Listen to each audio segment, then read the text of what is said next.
우리에게 호랑이는 두려우면서도 친근한 존재였다. 우리나라는 호랑이의 나라였다. 국토의 70%가 산지인 이 땅에는 일찍부터 호랑이가 득실거렸던 것이다. 고려시대에는 지금의 서울인 한산군에서 고을원님이 3차례나 호랑이에게 물려갔으며 구중궁궐의 왕조차도 겨울에는 호랑이 울음소리에 잠을 이룰 수 없었다는 기록이 전해진다. 조선시대에 들어서도 사정은 마찬가지였다. 호랑이들은 궁궐의 담을 뛰어넘고 마을을 침범했으며 호랑이 출몰 기록은 끊이지 않았다.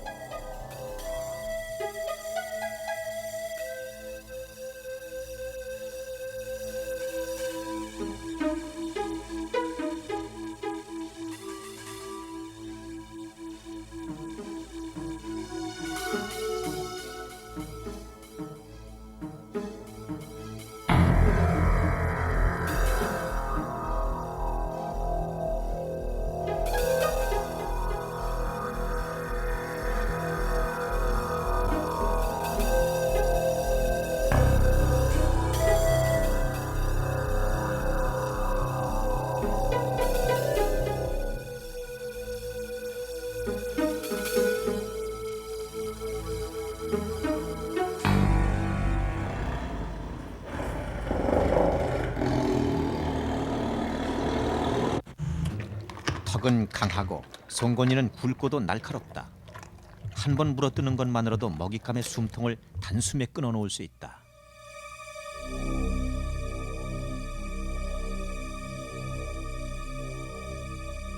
웬만한 짐승은 번갯불처럼 형형한 그 눈빛만 봐도 저항할 의지를 잃어버린다.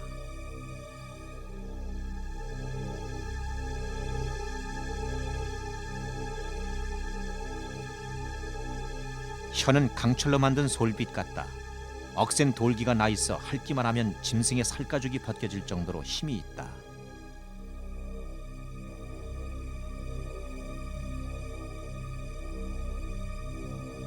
귀는 작다.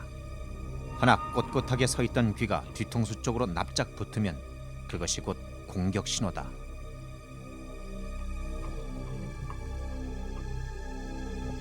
공격의 주무기는 앞발. 단일격의 황소의 등뼈를 으스러뜨릴 만큼 위력 있는 앞발에는 공격하는 그 순간 10cm나 되는 크고 날카로운 발톱이 튀어나온다.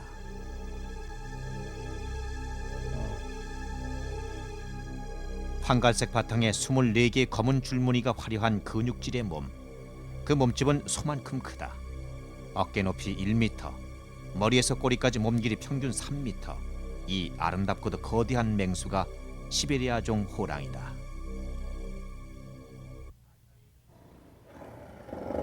아시아에 있는 8개 종의 호랑이 가운데서도 가장 크고 힘이 센 호랑이종, 바로 한국 호랑이의 모습인 것이다. 산군, 산군자, 산중영웅. 우리는 호랑이를 그런 이름으로 높여 불렀다. 사람도 호랑이의 기상을 담고자 원했다. 천지간에 당할 것이 없는 호랑이의 위력을 그 오랜 세월 동안 몸으로 체험하며 살아왔기 때문이었다.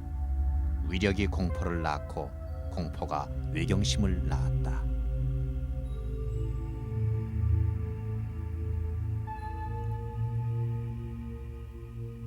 그 위력이 과연 얼마만한 것이었는지 뛰어난 사냥꾼들조차도 다른 모든 맹수를 제쳐놓고 호랑이만은 두려워했다.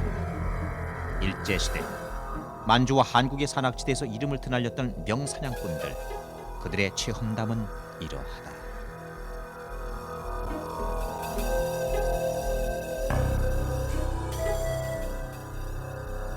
숲에서 갑자기 호랑이와 마주치게 되면 자기도 모르게 그만 그 자리에서 대소변을 싸게 됩니다. 폐부를 찌르는 듯한 으르렁거림, 화광이 줄줄 넘치는 한광이 척추신경을 마비시켜서 한 발짝도 움직이지 못하게 되죠. 아무리 대담하고 사격에 자신 있는 포수라도 처음 호랑이를 만나면 감히 총을 들지 못하죠.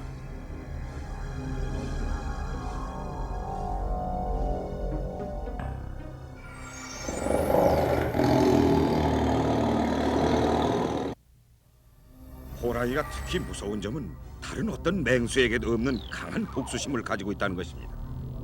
사자나 표범 따위는 한 마리가 공격당하면 주위의 다른 놈들은 모두 달아나게 마련입니다. 그러나 호랑이만은 남아있는 동료나 배필이 반드시 복수를 합니다. 놈은 어딘가 숨어있다가 불시에 그 사냥꾼을 기습합니다.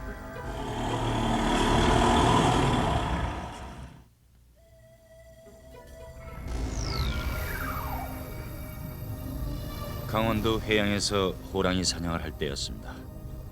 호랑이를 발견하고 엽사가 총을 쏘는 순간 누런 빛깔이 봤죠. 그러자 엽사의 몸뚱아리가 질풍을 만난 종이 조각처럼 날았는데 그 몸이 땅에 떨어지기도 전에 호랑이는 엽사의 잔등을 받아물고 두세 번 흔들어 팽개쳤어요. 호랑이의 일격에 엽사의 어깨, 가슴, 허리뼈는 모두 부서져 버리고 겨우 피부 한 껍질만 남아있을 뿐이었습니다.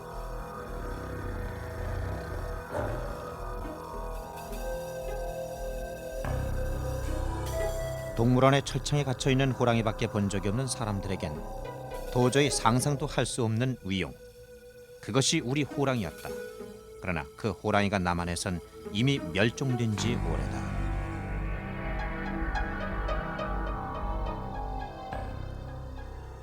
멸종의 결정적 계기를 제공한 것은 일제였다.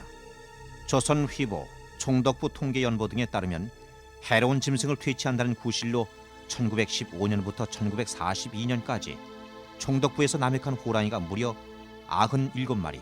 그 결과 해방 후 우리 땅에서는 호랑이가 거의 자취를 감추었다. 번성했던 한국 호랑이의 실체는 단 한 점의 박제로서만 남아있다. 신화적 존재였던 한국 호랑이의 모습, 그것은 이제 현실이 아니라 낡은 박제나 사진이나 잊혀져가는 옛날 얘기 속에서나 찾아볼 수 있을 뿐이다. 그리고 이것은 우리나라 얘기만이 아니다. 전 세계적으로도 호랑이는 이미 희귀동물이 돼 있다. 19세기 말까지만 해도 아시아 전역에 10만 마리 이상 서식하고 있던 호랑이는 오늘날 95%가 죽었다. 삼림의 개발과 남획으로 3개종이 멸종했고 남은 5개종을 통틀어도 야생 호랑이의 수는 7천 마리를 넘지 않는다.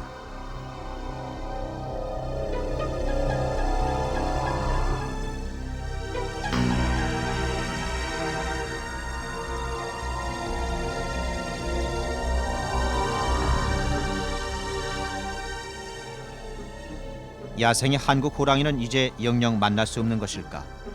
한반도 남단에서부터 베이징, 몽골 동부, 시베리아까지 광범위하게 퍼져 있었던 그 시베리아종 호랑이. 오늘날에는 러시아의 남동부 지역을 중심한 중국과 북한의 일부 지역에만 겨우 200마리 미만이 남아있다. 한국 호랑이의 원형을 만나려면 이제 우리는 러시아까지 가야 한다. 마침내 왔다. 호랑이의 고장 블라디보스톡. 몇 년 전에는 호랑이 한 마리가 시내까지 들어와 어슬렁거렸다는 도시다. 그놈은 전차에 올라타려다가 결국 사살되었다지만 여기밖에 볼 거 없어요.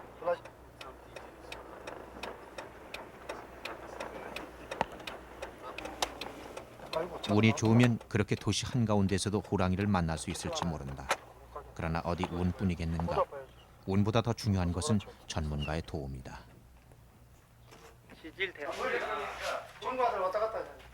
러시아 과학원 극동지구에서 드미트리 티코노프 박사를 만날 수 있었던 것이 바로 나의 운이었다. 호랑이 생태 연구의 세계적 권위자로서 얼마 남지 않은 시베리아 호랑이를 보존하기 위해 노력하고 있었고 그 목적을 위해서라는 전제하에 안내역을 선선히 맡아주었다. 지난 30년간 그의 답사 지역은 시오테 알린 산맥 전역에 걸친 시베리아 호랑이 보호구역이었다. 2월 5일 출발을 약속한 날이다. 블라디보스톡과 우수리스크의 중간 지점 라지도리나야에서 피코노프 박사를 만났다. 이제 정말 가야 하는 것이다.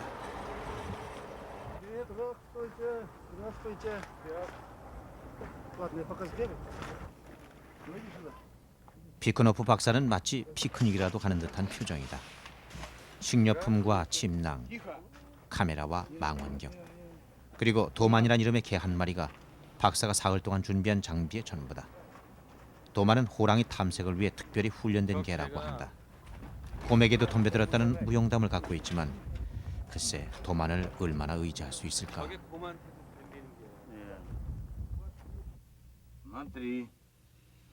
전기도 들어오나요? 피크너 박사를 만났을 때 그분이 총을 안 가져 나왔더라고요. 난 총을 가져가기로 약속이 돼 있었거든요. 원래는 산에 갈 때. 근데 총도 없고 호신 오는 사람들도 없고 운전소고 통역관 하나 오고 그 박사만 나왔는데 총이 어딨냐 나도 하나 여기다 가져가야겠다 그랬더니 총 필요 없이 그냥 출발하자 그래서 난 가기가 싫어진 거죠. 이렇게 한 게 아니다. 난 서울서 약속이 총 가지고 안전하게 들어가기로 했지 않느냐. 그때 이 호랑이는 절대로 안 덤비니까 그냥 따라와라. 근데 통역관도 제 건 가길 싫어해요. 그래서 이제 그 산에 들어가서 도착을 했습니다. 그 지역에 아주 그 차에서 내리기가 싫어요. 아침 10시 고물트럭 한 대로 우리는 출발했다. 호랑이들에게로 가는 것이다. 박사가 목표지로 잡은 곳은 중국과 북한의 국경에 인접한 핫산 부근 호랑이 보호구역.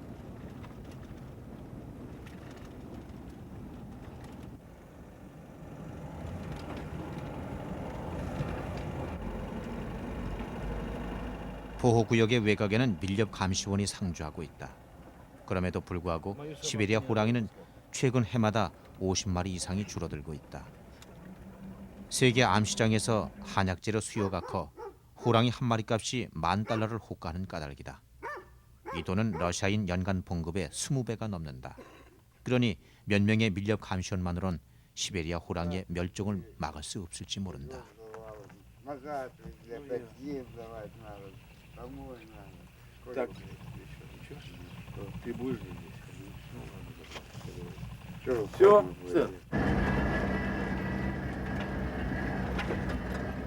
고속도로처럼 뻗어있는 눈길은 실은 길이 아니라 얼어붙은 엘두강이다. 핫산 지방을 흐르는 엘두강을 따라 수왕산 쪽으로 올라간다. 한국에서는 백두산 호랑이, 중국에서는 동북호, 러시아에서는 아무르 호랑이라고 불리는 호랑이. 바로 그 시베리아 호랑이가 아직은 이 수왕산 일대에 살고 있다.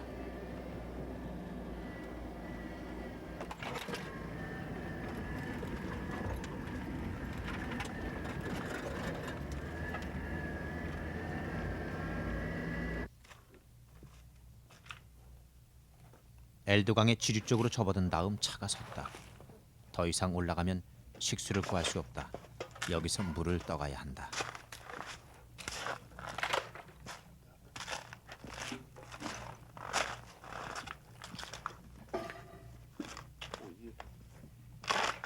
현재 기온 영하 20도.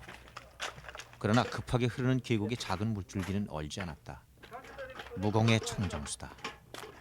하나 섬뜩하게도 이 물을 마시는 것은 우리만이 아닐 것이다. 사냥한 고기를 실컷 뜯고 난 다음엔 냇물에 피 묻은 입을 씻는 것이 호랑이의 습성이라고 읽었다.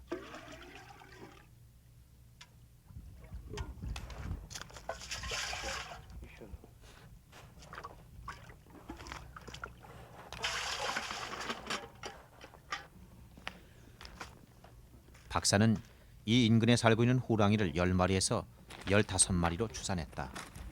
그리고 여기는 벌써 호랑이 출몰 지역인 것이다. 한가롭게 얼음 밑에 물고기나 구경할 때가 아닌데.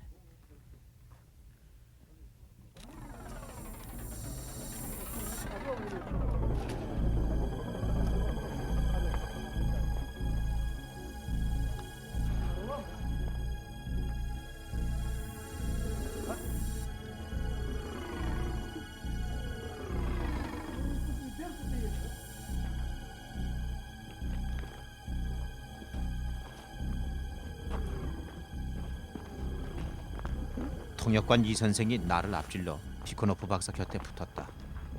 등 뒤가 불안하다. 카메라를 메고서는 뒤를 돌아볼 재주가 없다. 그래서 이 선생에게 특별히 뒤를 봐달라고 부탁했는데 부탁은 여지없이 묵살당했다. 호랑이가 공격할 때는 반드시 등 뒤에서 덮친다는 것.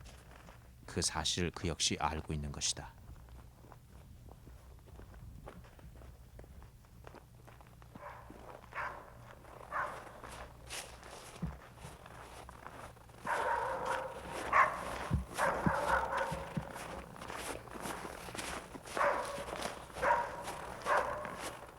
갑자기 도만이 짖기 시작했다. 무엇을 본 것일까? 박사는 걱정 말고 따라오라고만 한다. 정상적인 호랑이는 절대로 사람을 공격하지 않는다는 얘기다. 그러나 늙었거나 부상당했거나 사람에게 해를 입었던 호랑이는 예외다.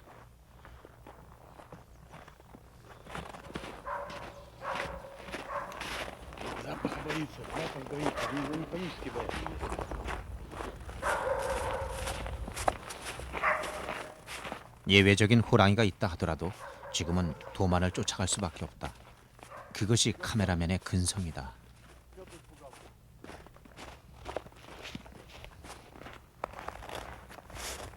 짐승의 발자국이 나타났다. 도만이 쫓은 것은 호랑이가 아니었다.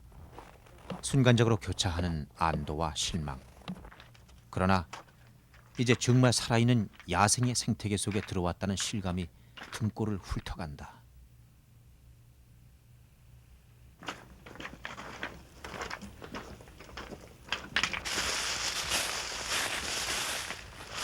피크너프 박사는 30년 동안 호랑이의 흔적을 쫓아다닌 동물학자다. 사람이 밟아본 적이 없는 이런 삼림지대를 수없이 탑사해왔다. 그의 전공이 살아있는 호랑이기 때문이다. 인근에는 박사의 연구소에서 연구용 목적으로 설치해놓은 덫이 있다. 원시적으로 보이지만 이건 역시 호랑이를 산채로 상처 없이 잡기 위해 고안된 것이었다.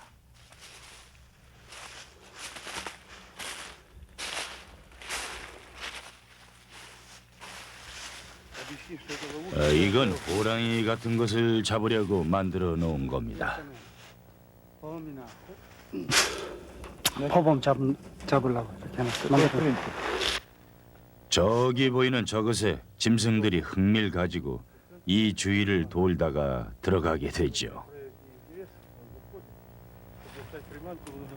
저걸 건드리면 이 문이 내려와서 다치게 됩니다.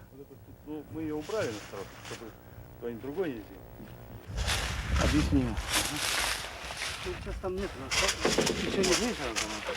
Сейчас там пока мы ловили не.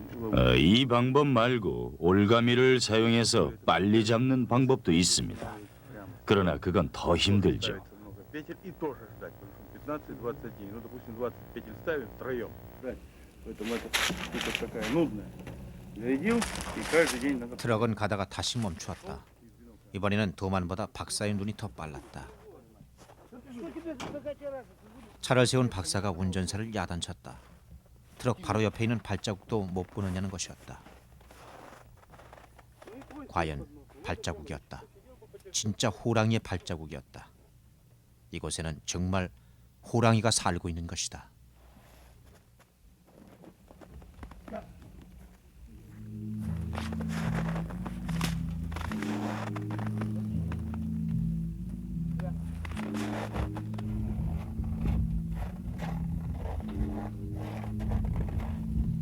Вот примерно так. А для чего палкой? Потому что это удобно. Раз и положил в карман. 이거 있잖아요. 재우는 거 있잖아요. 송놈이가 앙놈인가 몇 살 됐고 몇 년 됐는. Вот это ширина пятки. Если это 9 сантиметров, то это, скорее всего, самка или молодой самец. Вот такая штука. 만약에 9cm면 있잖아요. 뒷발이. 예. 9cm면 암범이 아니면 젊은 호랑이. Если 10 сантиметров и больше, это только самец. 10cm 이상은 있잖아요. 다 송놈이라. 지금 몇 cm?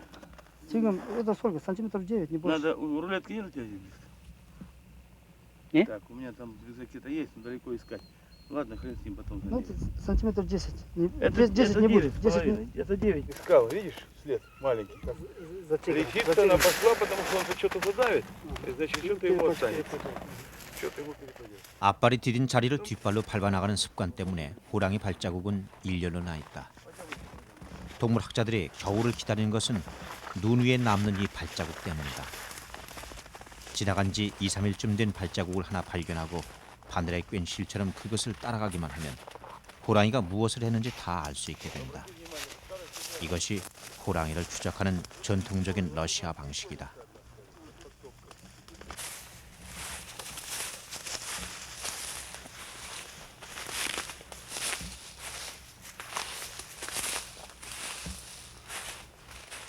그러나 우리가 발견한 발자국은 너무 오래된 것이었다.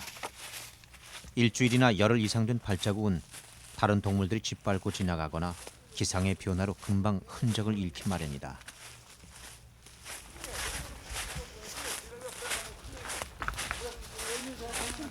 Ну ты долго стоять там будешь?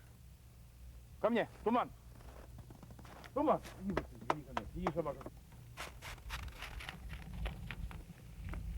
오후 3시경 수왕산 중턱 통나무로 지은 연구소 캠프에 도착했다.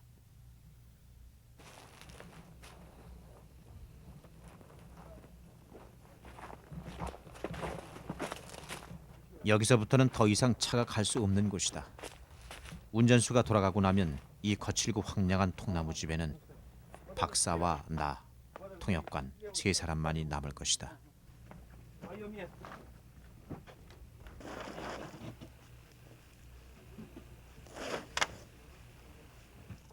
박사는 해지기 전에 캠프의 뒤쪽을 한번 둘러보자고 한다. 그런데 박사의 말을 통역해 주어야 할 이 선생이 나오지 않는다. 안 간다는 것이다. 생명수당 받는 것도 아닌데 산에는 절대 못 간다. 그것이었다. 걔는 어디 갔어요?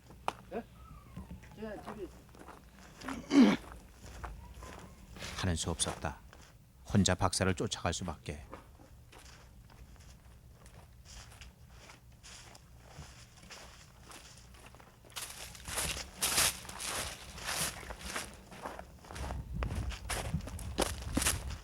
Федор, 박사가 환약처럼 소복히 쏟아놓은 사슴똥을 발견했다.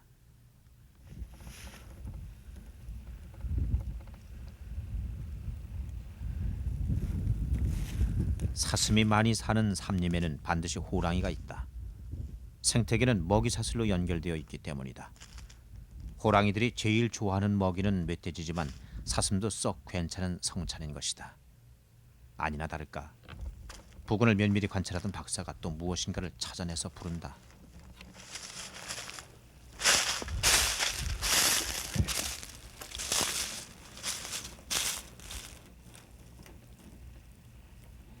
무엇인가가 뒷발질로 부엽토를 긁어내어 모아놓았다.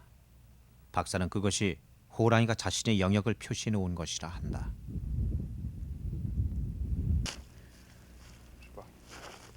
냄새나는 모양. 벼랑간 도만이 격렬하게 몸을 뒹군다. 맹수가 짐승을 잡아먹은 자리에서 이런 반응을 보인다는 설명. 위협을 느낀다는 증거다. 위협을 느낀 것은 도만만이 아닌 것 같다. 내 뒤에 있던 이 선생이 어느새 또 나를 앞질러 박사 곁을 따른다.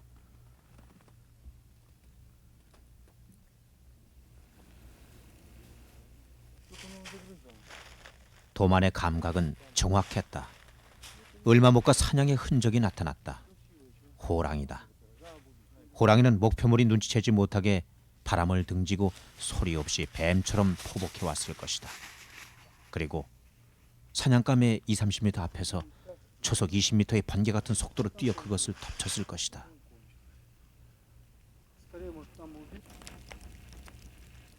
희생이 된 사슴의 뼈가 주위에 널려져 있다. 한 마리의 호랑이가 굶어 죽지 않기 위해서는 하루 평균 10kg의 고기가 필요하다. 최소한 한 달에 서너 마리는 사슴을 잡아야 한다. 그것이 숲의 법칙이다.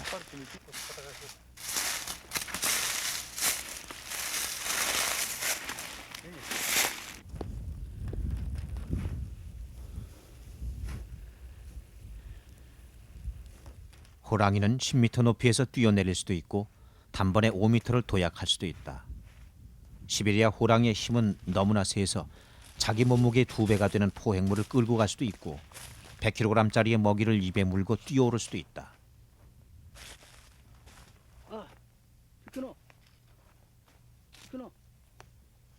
내가 제발 부딪히는 일이 없기를 바라고 있는 큰 곰조차 호랑이에게는 사냥감 목록에 들어있는 먹이일 뿐이다.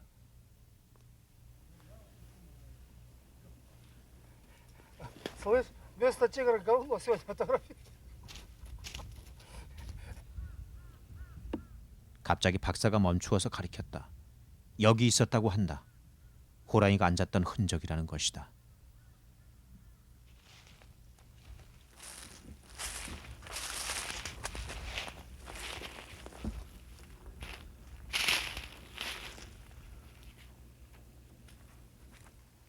발견하기는 그곳에서 나를 보고 있다 그러잖아요. 거기 중간 산떡 같은 데서 내가 오면은 조그만 동굴만 있으면 자기가 엎드리면 우리 눈으로는 안 보이고 그놈은 이제 그 호랑이는 우리 가는 거를 주시해서 계속 본답니다. 근데 우리가 보면은 그걸 찍을 수 있는 거고 못 보면은 그놈이 보고 있답니다. 그러니까 상당히 그 먼점 발견하기가 굉장히 힘든 거죠. 누군가 은밀히 나를 보고 있다는 것은 기분 좋은 일이 아니다. 더욱이 그것이 호랑이라면 말이다. И караулят оленей, которые переходят из одного бассейна в другой. 보통 봄들 있잖아요. 이렇게 된 게. 여기. 숲에는 무수한 동물들의 길이 있다. 사슴처럼 무리지어 다니는 것들이 자주 오가다 보면 그 이동로에는 이처럼 뚜렷한 진짜 길이 생기게 된다. 5월달 정도 있잖아요. 그때 많이 댕겨. 저기 이렇게 던거 댕길 때 봄들 이렇게 숨어서 먹잖아요. 단독 생활을 즐기는 호랑이는 눈에 띄는 길을 남기지 않는다. 추적자가 있다는 것을 눈치채면 바위 위로 이동해 발자국을 숨기는 지혜도 지녔다 한다.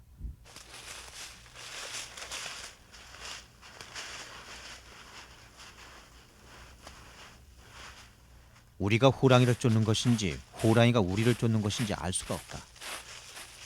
아침 7시에 출발해서 한나절을 걸었으니 어지간히 지치기도 했다.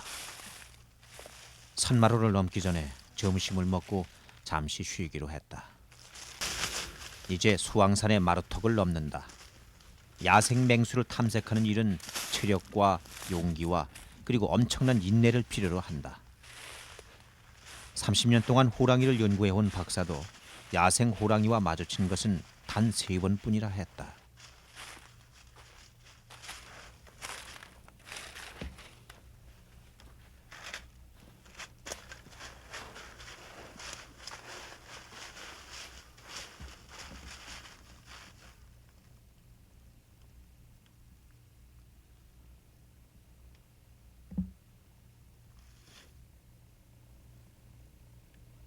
그런데 도만이 꼬리를 내렸다.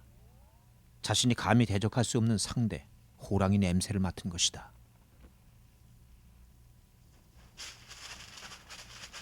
허나 꼬리는 다시 올라갔다.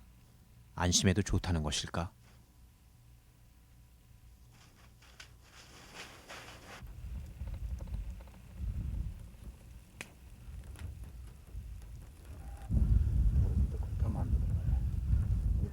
호랑이는 이 나무를 발톱으로 핥히고 등을 부볐다. 독특한 채취로 자신의 영역을 표해 놓은 것이다. 나무에는 한 오리의 긴 호랑이 털이 붙어 있었다. А возможно, это самый хищник. Сейчас на гору поднимемся, будем слушать.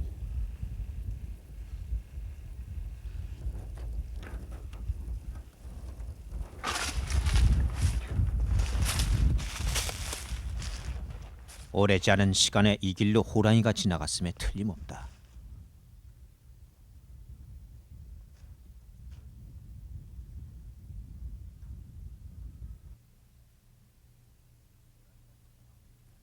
호랑이가 사냥을 위해 이동할 때는 좌우 양사면이 잘 보이는 산마루를 좋아한다. 수왕산 호랑이들은 주로 이 등성이를 동서로 넘나드는 것으로 알려져 있다.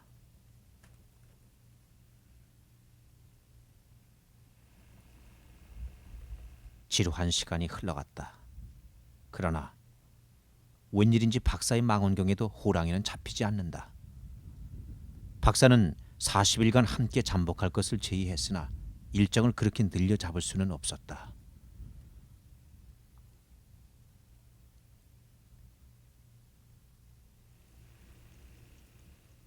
우리는 전통적인 러시아 방식의 추적을 단념했다. 하는 수 없이 미국식 전파 추적법을 써보기로 했다. 몇 년 전 러시아 미국 합동연구팀은 이 지역에서 호랑이와 표범 각 한 마리씩의 전파 발신 장치를 달아 놓아주었다. 수신기를 작동하면 그 호랑이의 목에 매달린 발신 장치로부터 매 초마다 신호가 들어오게 돼 있고 그것으로 현재 위치와 행동까지 알 수가 있다.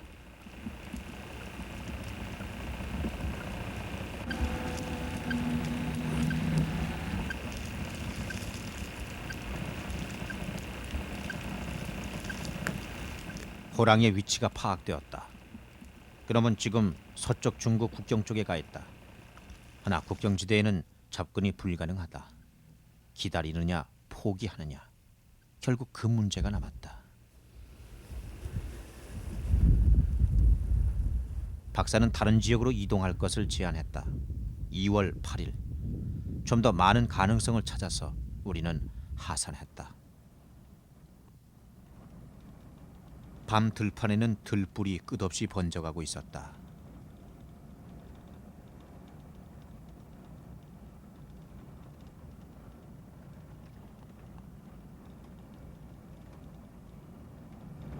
북상 행로의 끝. 두 번째로 잡은 목표지는 항카호 부근이었다.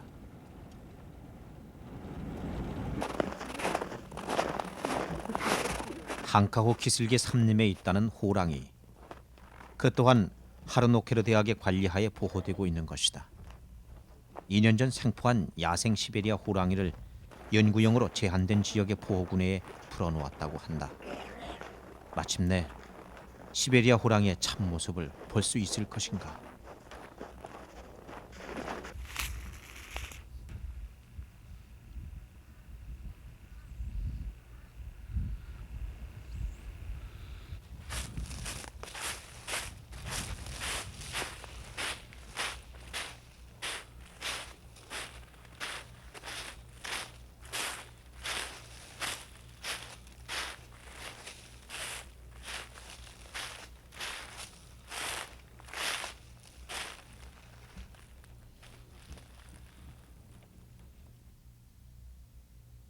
무엇인가가 눈앞을 스쳐갔다.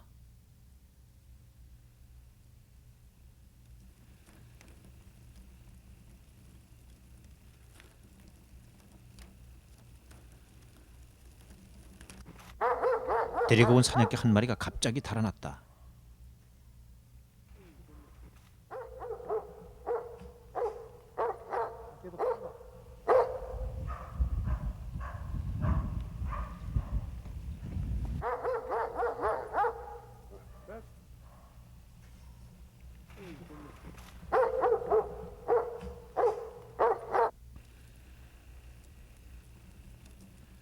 순식간의 일이었다. 사냥은 그렇게 끝났다.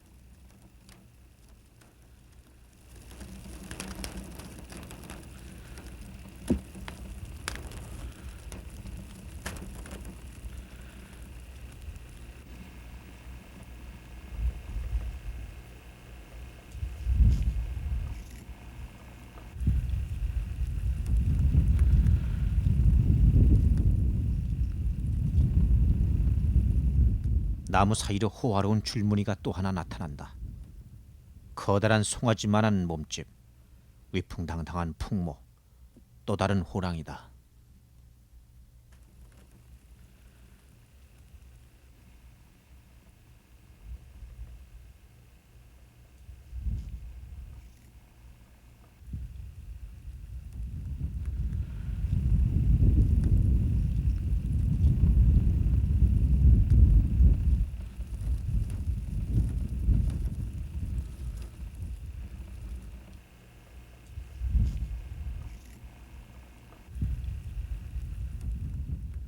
전방 70m. 두려움도 잊고 망원 렌즈로 정신없이 호랑이의 모습을 당긴다. 렌즈 속에 백두산 호랑이며 동북코이며 아무르 호랑이기도 한 시베리아 호랑이가 있다. 나는 진짜 시베리아 호랑이, 한국 호랑이를 본 것이다.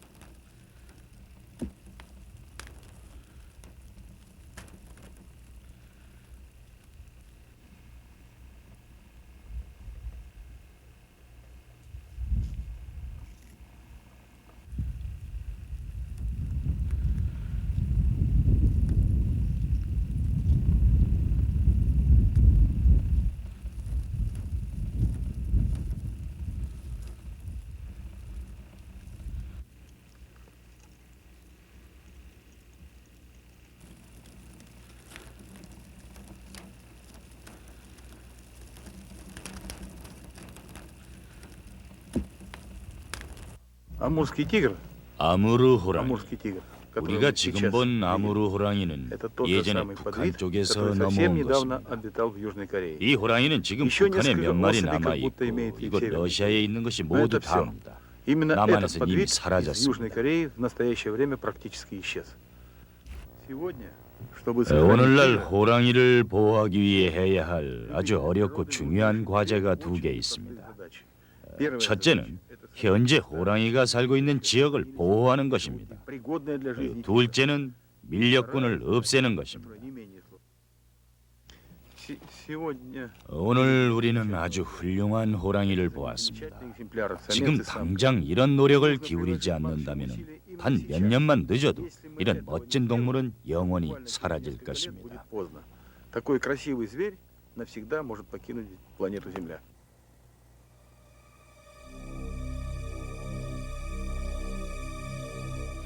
실